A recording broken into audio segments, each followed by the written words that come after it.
what's the so-called West Bank or territories or whatever you want to call it is a very significant part of the old biblical Israel.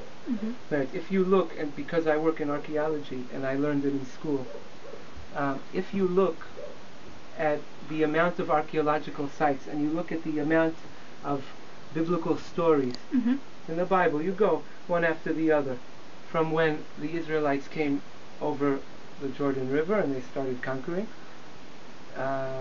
שנייה, בת שבע, אני מדבר, הם מקליטים אותי בסרט פה. You can edit that, I'm sure. You see that a tremendous percentage of the biblical stories happened in the areas that are called the territories or the West Bank. The West Bank is the West Bank of the Jordan. If people didn't know, it's a bit silly because the Jordan itself is a few meters wide and the West Bank is like 40 kilometers wide. So to call it the West Bank is a way of sort of not calling it what it really is, which is Judea and Samaria, which is the biblical terms, where the old Israelite tribes used to live. So in terms, because we're the Jewish people and we're, the state of Israel is the state of the Jewish people, we see ourselves here as coming back and rebuilding our old, like coming back to our roots. We were exiled from this place about 1900 years ago, and now we're coming back. Now to be to come to Israel and to be in the borders of the Green Line without being in Judea and Samaria is missing a lot of the point, because again, the main areas that all these biblical stories happened in, and where obviously we came back here, we could have had a Jewish state in England and Australia and Ecuador, but we're here because we have historical roots here, and most of those historical roots are connected to a very specific areas, and most of them are over the Green Line. So that's a very important historical element. If you learn the Bible, there's even something that very it looks like esoteric, but I think it sums it all up. There are many Arab villages that are called, they seem like Arab names, the names of the villages, but the names are really old Hebrew names. Like I live in a settlement called Michmas. There's an Arab village 5 kilometers west that's in the real place that it really was. There was a Michmas in the Bible. It was a place. King Saul had wars there and things with the Philistines. And this Arab village is called Muhmas. Now the Arabs are preserving the old name because they've been here for hundreds of years since the Muslims conquered this area. And the name of the area was already before them, and they came along and they say, okay, we'll live here, but we're preserving the name. So even many of the Arab villages are really, the names of them are old Jewish names. So the whole Palestinian story is not, it's a new thing. The longest you could take it is 100 years back. We've been here for thousands of years. In terms of insecurity reasons, we've already disengaged from the Gaza Strip, and we got thousands of rockets. We disengaged from Lebanon, and Hezbollah took over and shoots rockets at us every now and then. The arsenals, the intelligence agency said that their arsenal is like 120,000 rockets. Crazy, nuts. And going by previous experience, every time we give over territory, most of the time, we usually get back fighting and violence and terror. So at the moment, even without the whole historical background that I gave you about Judea and Samaria, West Bank, right? The Israeli army needs to be there to guard the peace, on the ground. It's not like words, because every time the Israeli army leaves, the terror goes up. So it's a very important point to know. The solution is obviously complicated because we've been having this conflict for 100 years and it's obviously older than the Green Line or the Six-Day War borders, in 1967 because it's been going on for 100 years. So there was 50 years of it even before there was the Six-Day War. It's complicated, but you have to take things in perspective. The Jewish people and the Israelis have a connection to those areas, and very important strategic security importance to be there, and that's why it's important, at least for now, to stay there. It could be that in the future we'll have to see come to an interesting or inventive solution, but that's why I support staying there anyway. Continuing the so-called occupation, which is a lot better than what's going on in every other country in the Middle East. 7 years old, I think that I've been through quite a bit in terms of terrorist attacks, and I've had it easy because nobody from my personal family, or my close family or friends was murdered, but I do know a lot of people from a little bit further away, like friends of friends or distant relatives that were murdered. I'll give you a few examples. Around my birthday, I'd say it was about 12 or 13 years ago, there was a Sabbath meal going on Friday night in one of the settlements. Now, how it is there's Jewish settlements. They're on the mountains. They're surrounded by a gate, and they keep to themselves. Okay? Now, it was an Orthodox settlement of Jews, and they were having their Sabbath meal, and it was a yeshiva. It's like a religious Jewish seminary type of institution, and there were many dozens of boys eating this meal together. And between the first course and the second course, the people, the waiters, like the few guys that were assigned to be waiters, all of a sudden heard shooting from the kitchen coming in. And one of there were 4 waiters, like 4 guys that were in charge of bringing the food out and stuff, and one of them straight away locked the kitchen doors that lead into the dining room, and locked them so that the terrorists wouldn't be able to come in. What ended up happening was there were 2 terrorists that came in. This is nighttime, Friday night. They cut the fence and they came in and they just started shooting. You're talking about these boys, these dozens of boys, you're talking about from the ages of 18 up to 25, and the crew, like their teachers, their rabbis, who might have been in their 40s, let's say. Okay? And the waiters were between the ages of 18 and 21, just about 22. They came in with automatic machine guns, these 2 terrorists, to shoot as many settlers or Jews or Israelis, however you want to call it, as they can. They ended up killing the four dining room waiters that were inside, but because they managed to lock the doors, they saved all their friends. Okay? Now the person who locked that door, and who prevented the terrorists from going from the kitchen into the dining room was a distant relative of mine. Okay, his father is my grandfather's cousin. So we see them at weddings, at all kinds of family gatherings of distant families, and he knew he was going to die, and he locked the door fast. He didn't even have time to get his gun out. He had a personal gun for self-defense, and he died there. Now that's one simple example. People were just minding their own business, eating a Sabbath meal, singing songs, and terrorists come in and shoot them. There have been dozens and dozens and dozens of attacks like that. I've had friends, I've had people that were with me in grade school that were a couple of years under me that died on shootings on the road.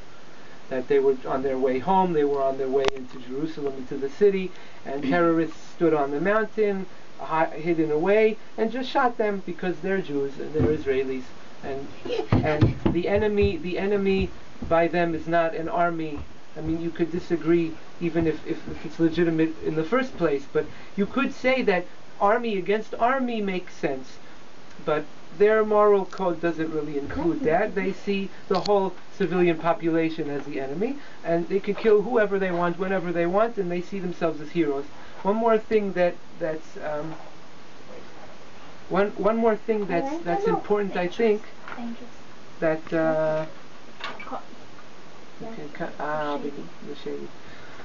one more important thing, I think, is a terrorist attack that didn't get enough media coverage, from what I heard at least, because it was about the same time that the tsunami in Japan happened, a few years, like 3 years ago, 4 years ago.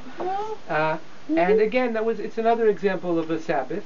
In a different settlement in Samaria, it was called Itamar. A family sat down to eat the Sabbath meal on Friday night, and again, Orthodox. And after the meal, they went to bed. Young parents, like in their 30s, and they have 6 children, which the oldest one was about 12 years old. What happened was they went to sleep, and the 2 terrorists cut the gate and came in. Their house was at the edge of the settlement.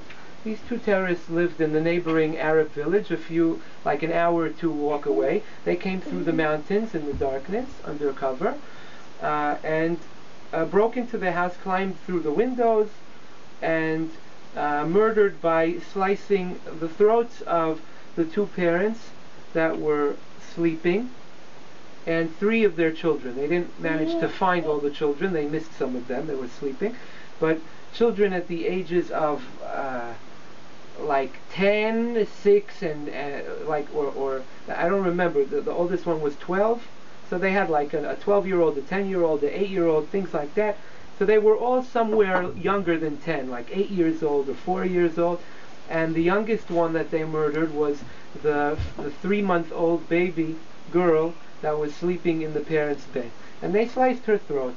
Now, afterwards, it took a few days for the Israeli army to find them. And they came out of the house with their hands up smiling, these terrorists. And they see themselves as heroes and as freedom fighters and all this. Now, you could be against the settlement movement. You could think that it's not the right thing to do. But settlers that are just sitting around in their community, not doing anything bad to the Arabs, just sitting and eating their Sabbath meal or going to sleep, and getting murdered in their sleep by getting their throats sliced, I think it's a bit radical, to say the least. I think it's a bit radical, and I think that there's, again, another example for the big difference in the moral code between the way Israel and the Israeli army deals with this conflict, and between the way the other side, the Arabs, the Palestinians, Hamas, even Abu Mazen and Fatah deal with these things. There's incitement all over their media. There's incitement all over their media.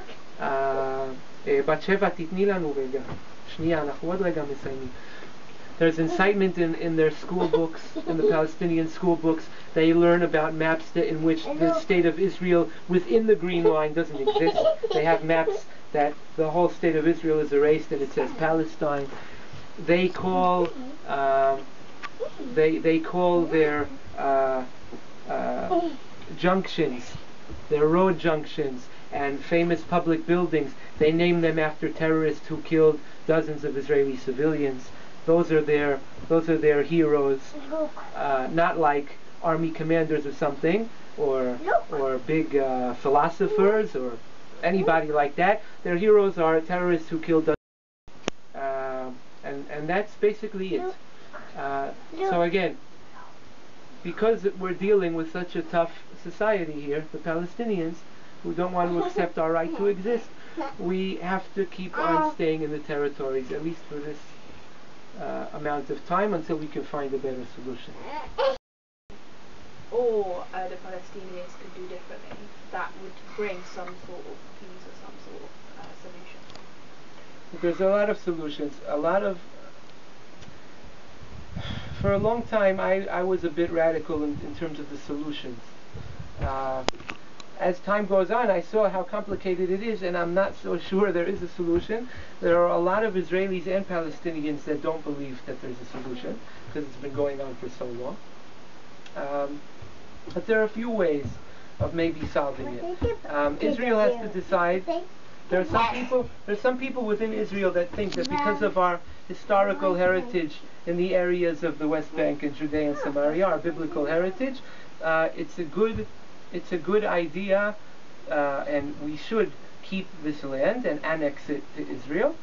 But since there are Palestinians living there, we have to give them citizenship, and they have to become free citizens like any other Israeli. That's one solution. A lot of Israelis and Palestinians don't like that solution because it could create tensions in the future state that we're all been fighting for years, and if we're all citizens in the same state, we might keep on fighting, and it won't really matter if we're citizens or not. We'll just keep on fighting because we're two separate religious, ethnic, whatever, cultural groups still, because that won't change. There is another solution, but for this it's a bit more complicated. The Palestinians are divided into they have a few different legal statuses. Some of them are ones that have been living in the area for a few hundred years, and some of them are immigrants that came in at the beginning of the 20th century when things were starting to kick in here and Jews were starting to immigrate over here because they wanted to establish the Jewish state. And these Arabs from the neighboring countries, Egypt, Syria, Jordan, Iraq, Saudi Arabia, they saw that there was economic growth here, so they migrated here for work, for business purposes. They saw they would have work here and there. So those types of people have roots in their old countries. There could be a solution. It doesn't sound good in Western terms, but things like this happened after the First World War, after the Second World War. There have been exchanges of populations. Greece and Cyprus, I think, or Greece and Turkey exchanged, there were like 1 million Greeks that were living in Turkey and like 500,000 Turkish people that were living in Greece, and at the end of the Second World War or something, they switched sides, like they moved there and they moved there. So, since we're the only Jewish state in the world, and obviously in the region, and our territory, the size of our territory is very small and limited, and we have to take into account that there's millions of Jews all over the world in the diaspora that might want to come live here one day. So we have to take into consideration to have room for them. On the other hand, there are 24 Arab states and 57 Muslim states. The solution that would make the most sense to me would be to tell these people to help them to get the international community involved, to raise the international community pours hundreds of billions of dollars for decades on solutions here. They could give everybody enough money, every family enough money to migrate, and an education for their children, and citizenship in their new state, and they could either move back to their old Arab states that they came from like 100 years ago, or they could move to Western states. They're not talking about a lot of people. If you look at the global scope of things, it's about 1.5 million, 2 million Palestinians we're talking about, and if they go to different places in the world, it could work.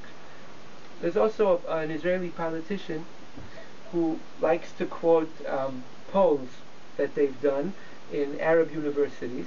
I think they did them a few years ago. It's relatively recent, which showed, it's not biased. It's not like Israeli or American or European initiatives. It's polls that were done by Palestinian universities, and they asked the public, and about 60% of the people that live in the West Bank would be willing to migrate from their own free will to anywhere in the Western world if they got enough money, if they got a house and an education and work and a job, basic life a way for them to exist. Now, if there would be a way to put all politics aside and all the big interests of all of the the powerful empires and whatever, all the interests that are involved in this conflict is worldwide, it seems, then that would also be a nice solution. Because again, let's say Canada agrees to accept 100,000 Palestinians as citizens, and Ireland accepts 20,000, and Australia accepts another 50,000, and South America, and it's not a lot of people. It's not like something that could destroy the I don't know what, or a whole mess. It's a few people. So, and the amount of money that's been spilled on trying to solve the conflict here, and on security issues, and all kinds of things, you could definitely get enough money to give every family enough money to move. There's also an important thing to know. When I talked about legal statuses, there's a large portion of Palestinians that are called refugees today. And they're in that status since 1948. There was a big war, a war of independence of Israel. We were surrounded by 7 Arab armies, and a day after we declared our independence, and they basically wanted to wipe us out and massacre us. We won that war, but in the course of the war, a lot of Arabs got uprooted from where they lived and became refugees in other places. Now the solution for refugees in wars and conflicts around the world is usually that you give them an option. The UN deals with it. There's some organization within the UN that deals with refugees and all conflicts in the world, and they find a new place. They offer options for where they want to rehabilitate and rebuild their lives. In the case of Israel, there's a whole separate United Nations organization. Like there's one organization within the UN that dealt with all the refugees in all the conflicts in the history of the UN, at least, all over the world. And there's one organization that only dealt and still deals until this day with the Palestinian refugees from the 1948 war. It's called UNRWA. It's a abbreviation. And the job of this UNRWA is to keep the Palestinian refugees in their refugee status. Israel is offered to help them rehabilitate, get their life up a little higher, but their job is to keep them in their refugee status. And the big thing that's been, like, the solution that's been said is that they have the right of return. The Arabs like to say that a lot, the Palestinians, the right of return, which basically means that they'll have the right to come back into Israel with all of their descendants, because it's been 65 years since that war, to move back into Israel within the Green Line to their old houses that they were kicked out of in the course of a separate thing. These refugees, in my opinion, should be dealt with like any other refugee in the world, in any other conflict, which is the UN shouldn't have a separate organization that deals with them and keeps them in their terrible, horrible state of refugee for 65 years, and keeps them in these refugee camps with horrible sanitation and horrible things. And they should put them in the regular, under the jurisdiction of the regular UN organization, and rehabilitate them again in the Western world, or in the Arab states around us, wherever they want. These refugees are a very big percentage of the Arab population in the West Bank, and if you solve that problem, again, by the regular terms of rehabilitating refugees that are used in every conflict, in Africa, in Asia, in Russia, and wherever you want, then you solved a big part of the problem. Because half of the Palestinians' claims in this whole conflict is the refugees, the refugees, the refugees. So that's a very important thing to do. At the moment, the international community, the UN, is being very uncooperative, and an understatement in terms of that. That's basically it. What Israel can do. I mean, it would be nice. Israel tries to do concessions in the short term. I was talking about the big global solution. Obviously, after we finish with the refugees or find a solution. I think the solution is that we have to annex the territory, because again, we have our biblical heritage and it's very important to us. We could have a state anywhere else.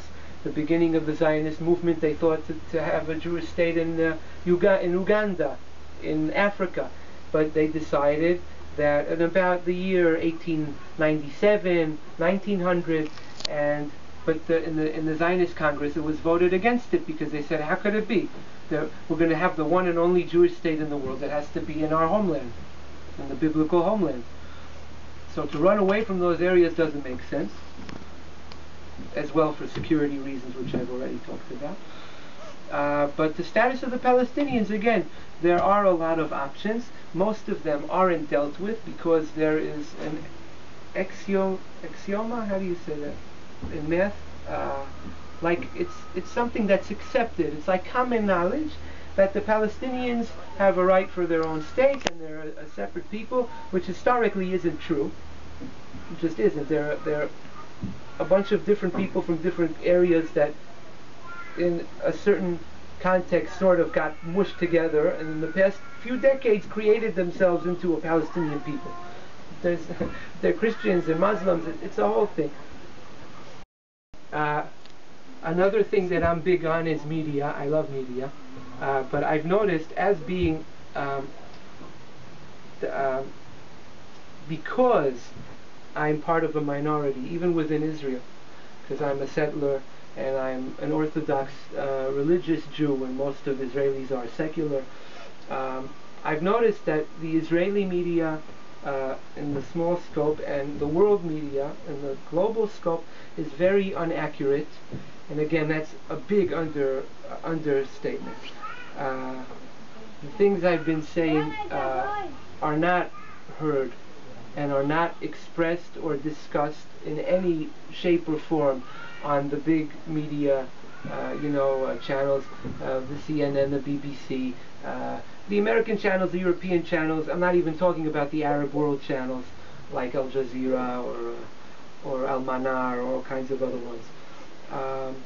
And again, that's a large portion of that is because this conflict is a lot bigger than what it really is. The problem here isn't as big as they're putting it out to be, but because there are so many big powers and big ideologies that are fighting here, it's a whole global thing, and the media is part of that.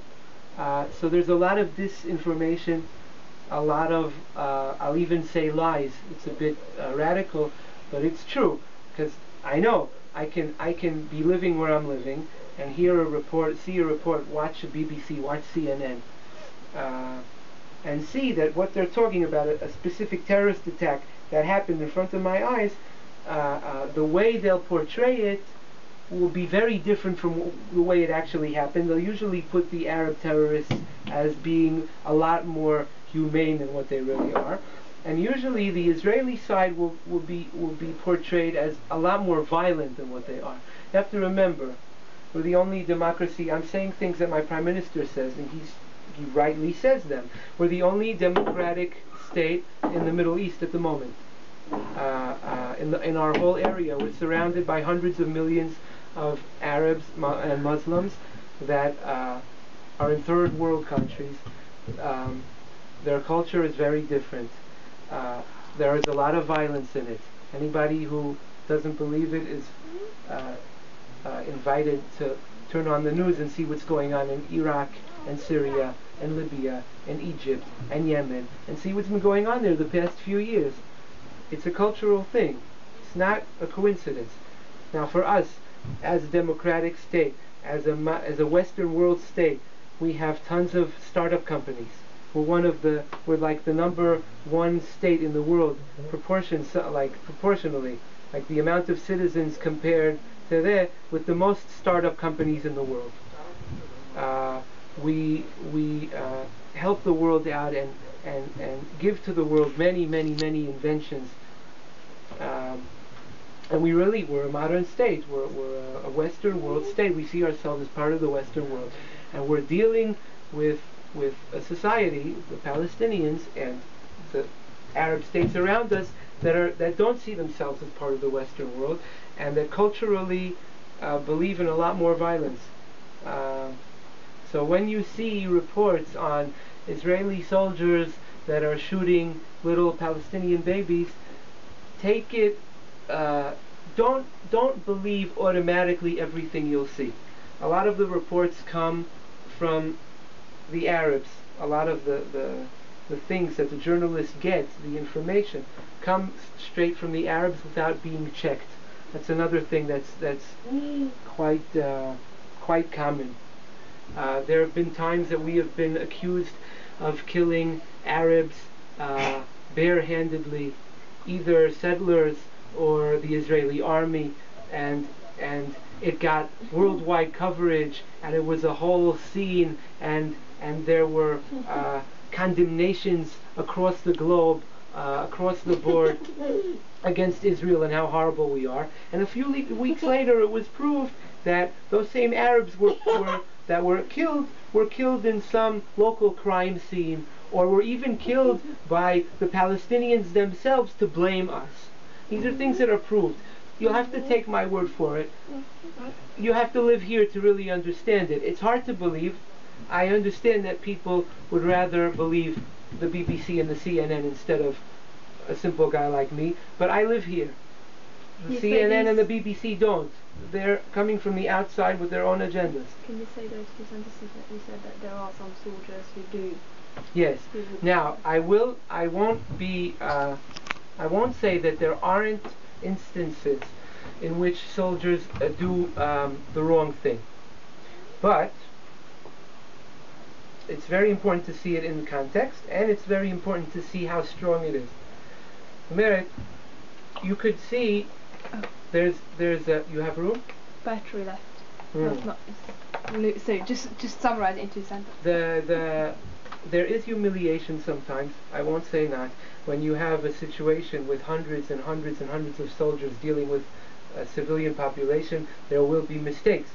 Israel admits its mistakes. You can see our Prime Minister, when any instance is caught of a soldier humiliating a Palestinian, we condemn it. But again, you have to see it in the global context. We're dealing with people who want to kill us. We're dealing with a population who, if would just be given the means, would come and kill us all in terrorist attacks. And sometimes soldiers lose their patience. It's not right. It's wrong. And we try to fix it. It's very different on the other side. They turn it into an ideal to kill civilians. Again, so it's part of seeing it in the context.